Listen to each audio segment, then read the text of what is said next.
Documento 63. La primera familia humana. Se registró Urantia como mundo habitado cuando los dos primeros seres humanos, los gemelos, tenían 11 años, y antes de que llegaran a ser los padres del primogénito de la segunda generación de los verdaderos seres humanos.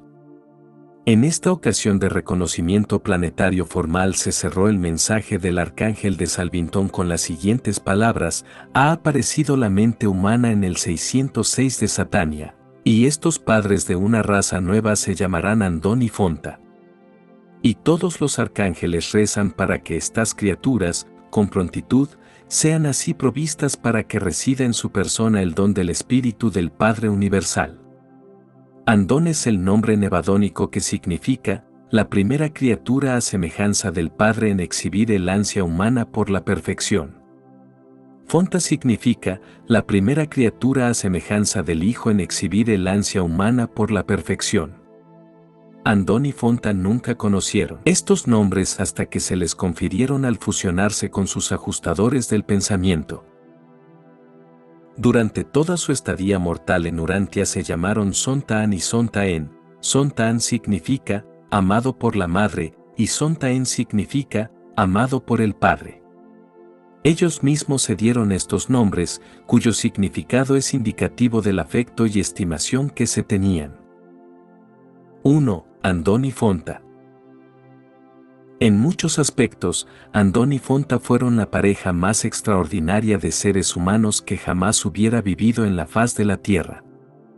Esta pareja maravillosa, que vienen a ser los padres de todo el género humano, era a todas luces superior a gran parte de sus descendientes inmediatos, y era radicalmente distinta de todos sus antepasados, tanto inmediatos como remotos. Los padres de esta primera pareja humana, en apariencia, eran poco diferentes del elemento común de su tribu, sin embargo, figuraban entre sus miembros más inteligentes, el primer grupo que aprendió a lanzar piedras y servirse de garrotes al pelear. Se valieron, también, de púas puntiagudas de roca, piedra y hueso. Cuando aún vivían con sus padres, Andón solía atar una piedra puntiaguda en la punta de un garrote, utilizando tendones animales para este fin, y en no menos de una docena de ocasiones, se sirvió bien de tal arma para salvarse la vida, así como la de su hermana, que era a cual más aventurera y curiosa, e indefectiblemente le acompañaba en todas sus excursiones exploratorias. La determinación de Andón y Fonta de huir de las tribus de los primates implica una calidad de mente muy por encima de la inteligencia inferior que caracterizaba a tantos descendientes posteriores suyos, los cuales se rebajaban a aparear con primos retrasados de las tribus símicas. Se percataban vagamente de que eran algo más que meros animales, debido a la dotación de personalidad la que fue aumentada por la presencia en su fuero interno de los ajustadores del pensamiento. 2. La huida de los gemelos. Después de haberse decidido Andón y Fonta a huir hacia el norte, sucumbieron, durante un tiempo, a sus temores, sobre todo al temor de disgustar a su padre y a su familia inmediata. Previeron que les atacarían parientes hostiles y así reconocieron la posibilidad de llegar a morir a manos de los miembros de su tribu ya envidiosos de por sí.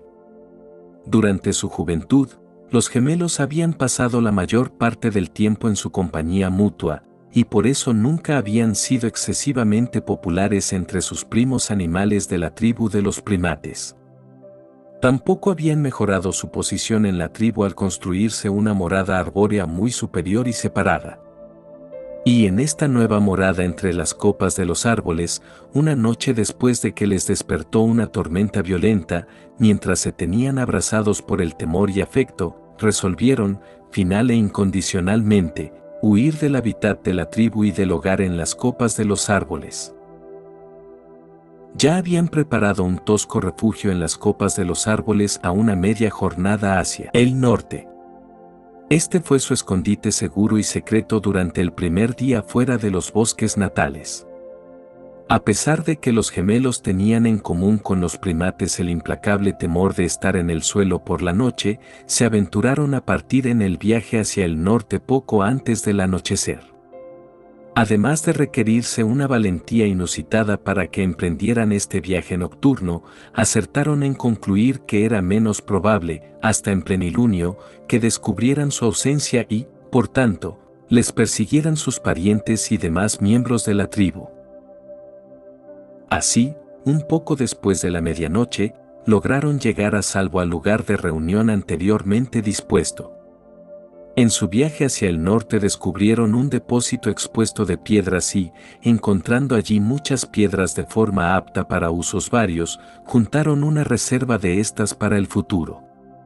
Al intentar desportillar estos pedernales a fin de que se adaptaran mejor para ciertos fines, Andón descubrió su cualidad chispeante y concibió la idea de encender fuego.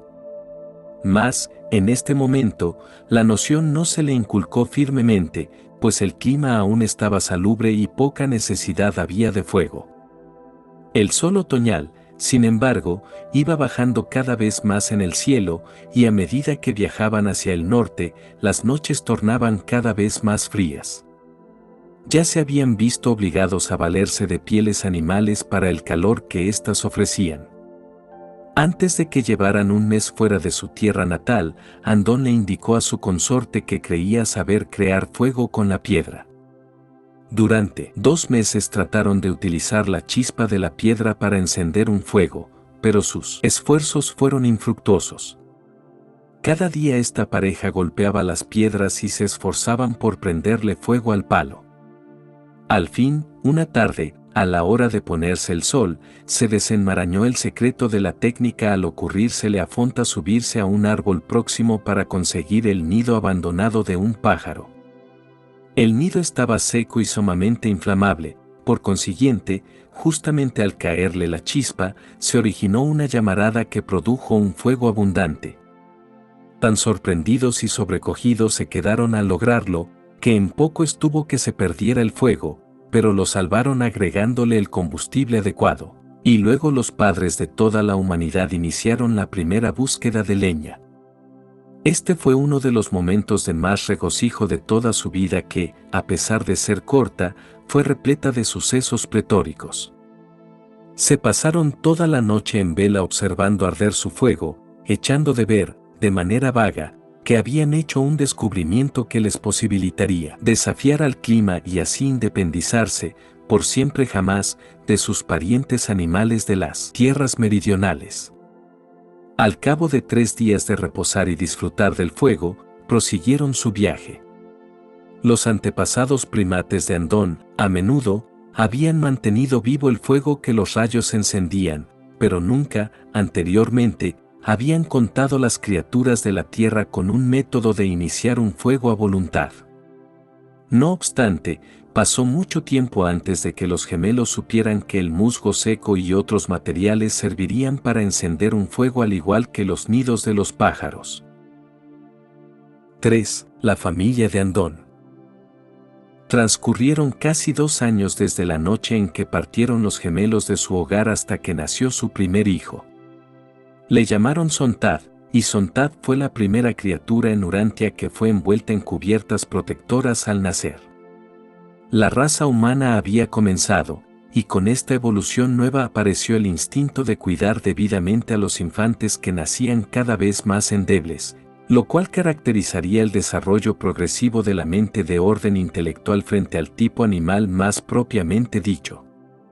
Andón y Fonta tuvieron 19 hijos en total, y vivieron para disfrutar de la compañía de casi media centena de nietos y media docena de bisnietos.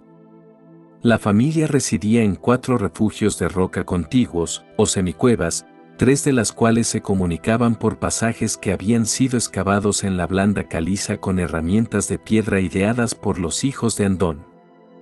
Estos primeros andonitas demostraron un marcado espíritu de clan, cazaban en grupos y nunca se alejaban mucho del lugar de residencia. Parecían percatarse de que eran un grupo aislado y singular de seres vivientes y, por ende, debían evitar separarse. Este sentimiento de parentesco íntimo, indudablemente, se debió a la asistencia aumentada que los espíritus ayudantes brindaron a su mente. Andón y Fonta se afanaban incesantemente por criar y elevar el clan. Vivieron hasta la edad de 42 años. Ambos perecieron en un terremoto, cuando les cayó un peñón colgante. 5 hijos suyos y 11 nietos perecieron con ellos, y casi una veintena de sus descendientes padecieron lesiones graves. A la muerte de sus padres, Sontad, a pesar de haberse lesionado gravemente un pie, asumió de inmediato el mando del clan, con la competente asistencia de su mujer, su hermana mayor. Su primera labor consistió en subir peñas para sepultar a sus padres, hermanos e hijos de manera efectiva. No se le debe dar importancia inmerecida a este acto de entierro, pues sería erróneo. Sus conceptos de la vida de ultratumba eran muy vagos e indefinidos, derivando, en gran medida, de su fantástica y abigarrada experiencia onírica. Esta familia de Andoni Fonta se mantuvo unida hasta la 20ª generación, cuando la combinación de la competencia por el sustento con el rozamiento social ocasionó el principio de la dispersión. 4. Los clanes andónicos. El hombre primitivo, los andonitas, tenían los ojos negros y la tez morena, algo como la de un cruce entre la raza amarilla y la roja. La melanina es una sustancia colorante que se encuentra en la piel de todos los seres humanos. Es el pigmento original de la piel andónica. En cuanto al aspecto general y al color de la piel, estos primeros andonitas se parecían más a los esquimales de hoy en día que a ningún otro tipo de ser humano viviente. Fueron las primeras criaturas en servirse de las pieles de los animales para protegerse del frío. Tenían un poco más de pelo en el cuerpo que los humanos de hoy en día. La vida tribal que llevaron los antepasados animales de estos primeros hombres había prefigurado los principios de numerosas convenciones sociales. La organización social y una nueva división del trabajo del clan se desarrollaron de forma inmediata a consecuencia de las emociones que iban expandiéndose, sumado a la capacidad incrementada cerebral de estos entes. Fueron sobremanera imitativos, pero el instinto del juego solo estaba levemente desarrollado y el sentido del humor casi estaba ausente del todo. El hombre primitivo se sonreía ocasionalmente, pero nunca se entregaba a la risa vigorosa. El humor fue un legado de la raza posterior de Adán. Estos primeros seres humanos no eran tan sensibles al dolor ni tan reactivos a las situaciones desagradables como lo era gran parte de los mortales que evolucionaron posteriormente. A Fonta y a su progenie el parto no les fue una experiencia de dolor ni aflicción. Fueron una tribu magnífica. Los varones peleaban heroicamente por la seguridad de su pareja y prole, las hembras se dedicaban cariñosamente a sus hijos. No obstante, su patriotismo se limitaba estrictamente al clan inmediato. Los varones les eran muy leales a sus familias, se dejaban morir sin dudar en defensa de sus hijos, mas no pudieron captar el concepto de tratar de mejorar el mundo para sus nietos. El altruismo, hasta este momento, quedaba por nacer en el corazón humano, a pesar de que todas las emociones esenciales para el surgimiento de la religión ya estaban presentes en estos aborígenes de Urantia. Estos primeros hombres contaban con un afecto enternecedor para con sus camaradas e indudablemente tenían, por elemental que fuera, una verdadera idea de la amistad. Posteriormente se daba el caso, muy a menudo, durante las constantes batallas que se repetían una y otra vez con las tribus inferiores, de ver uno de estos hombres primitivos luchar valientemente con una mano y, al mismo tiempo, bregar para proteger y salvar a un compañero guerrero herido. Gran parte de los rasgos más nobles que son sumamente humanos y que corresponden al desarrollo evolutivo subsiguiente se prefiguró de manera enternecedora en estas gentes primitivas. El clan andónico original mantuvo una línea de mando ininterrumpida hasta la 27ª generación, pues, al no aparecer ningún vástago varón entre los descendientes directos de Sontad, dos rivales que pretendían ser jefe del clan se embrollaron en una pugna por la supremacía. Antes de las dispersiones extensas de los clanes andónicos, ya había evolucionado un lenguaje bien desarrollado a partir de sus primeros esfuerzos para comunicarse. Este lenguaje continuó desarrollándose y casi a diario se le agregaban voces nuevas debido a los inventos y adaptaciones al medio ambiente nuevo que ideaba esta gente activa, inquieta y curiosa. Y este lenguaje llegó a ser el verbo de Urantia, la lengua de la familia humana primitiva, hasta la aparición posterior de las distintas razas de color.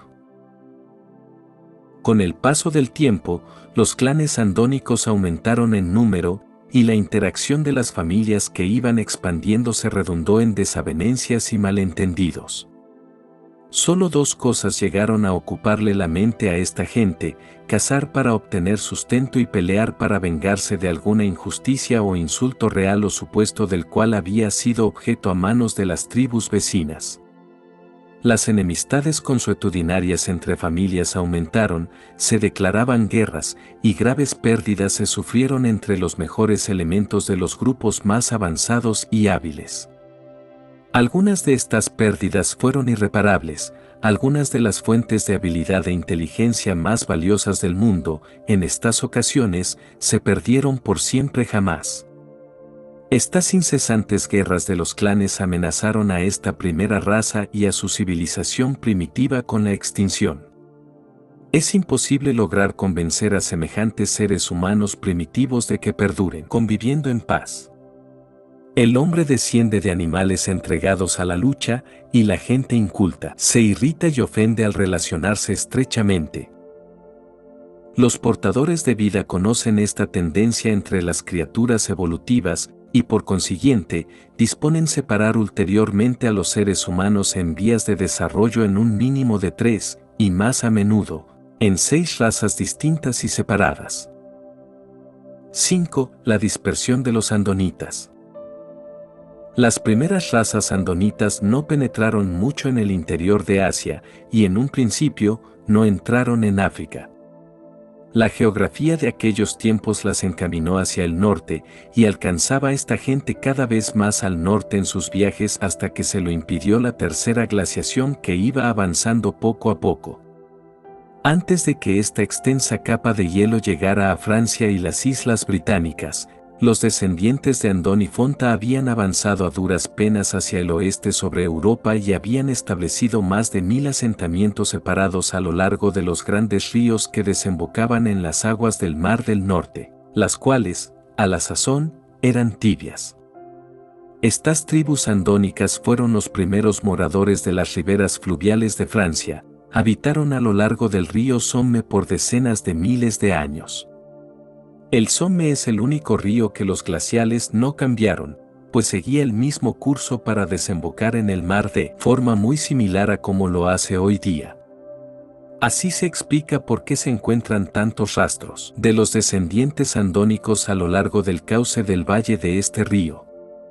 Estos aborígenes de Urantia no moraban en los árboles, si bien, en casos de urgencia, se encaramaban en las copas.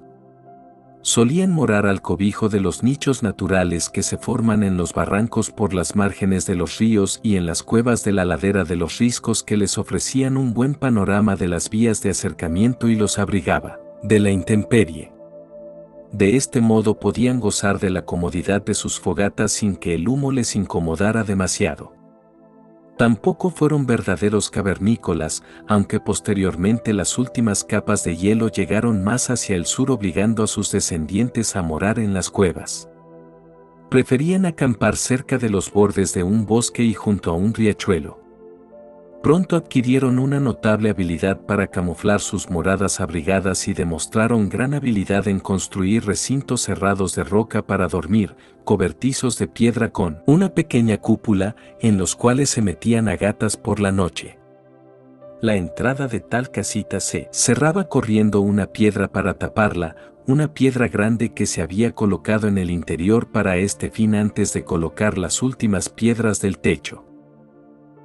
Los andonitas fueron cazadores prósperos y denodados y, con excepción de las bayas silvestres y ciertas frutas de los árboles, vivieron exclusivamente de la carne.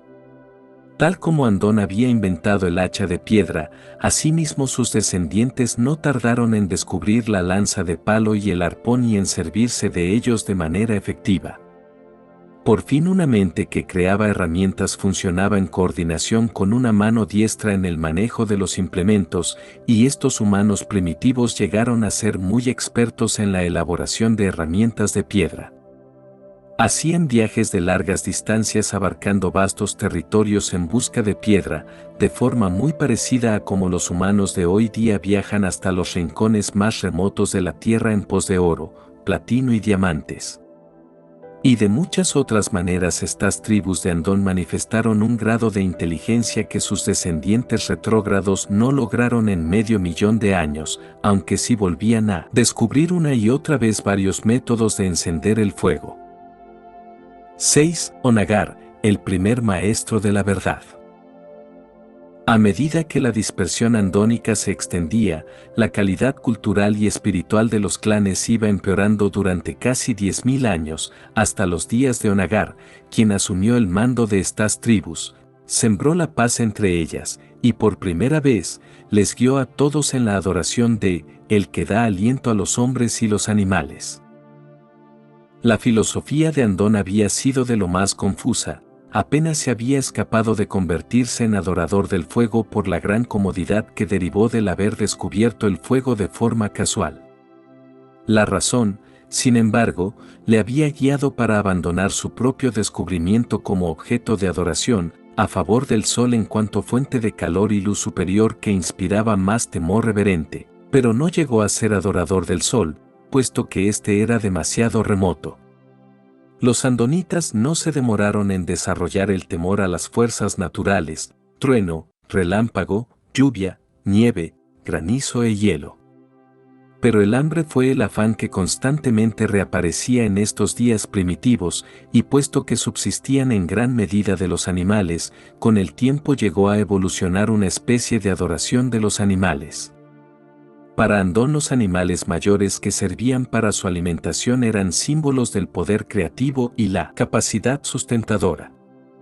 De cuando en cuando solían designar a varios animales de estos más grandes como objetos de adoración. Durante el periodo en que estaba en boga la adoración de un animal particular, lo pintaban con trazos toscos sobre las paredes de las cuevas, y después, al continuar progresando las artes, tal deidad animal se tallaba en varios ornamentos. Al cabo de muy poco tiempo, los pueblos andónicos adquirieron la costumbre de abstenerse de comer la carne de los animales de veneración tribal. En este momento, a fin de hacerle mella a la juventud de forma más idónea, desarrollaron una ceremonia de reverencia que se llevaba a cabo en torno al cuerpo de uno de estos animales venerados, y aún más tarde, este acto primitivo evolucionó para llegar a ser las esmeradas ceremonias de sacrificio realizadas por sus descendientes. Y así se originaron los sacrificios como parte de la adoración. Moisés en el rito hebreo practicó esta idea, y la conservó en principio el apóstol Pablo como doctrina de la expiación de los pecados mediante el derrame de sangre. Que el sustento alimenticio era de suma importancia en las vidas de estos seres humanos primitivos, lo indica una oración que Onagar, su gran maestro, les enseñó a esta gente tan sencilla. Oh aliento de la vida, danos nuestro sustento de este día, redímenos de la calamidad del hielo, sálvanos de nuestros enemigos del bosque, y con gran misericordia recíbenos en el gran más allá. Onagar mantuvo su sede en las márgenes septentrionales del antiguo Mediterráneo, que presentemente viene a ser la región del mar Caspio, en un asentamiento llamado Obán, punto de parada en la vuelta hacia el oeste del camino que conducía al norte desde las tierras meridionales de la Mesopotamia. Desde Obán envió maestros a los asentamientos remotos para difundir sus nuevas doctrinas de una sola deidad y su concepto del más allá, que él denominó el gran más allá.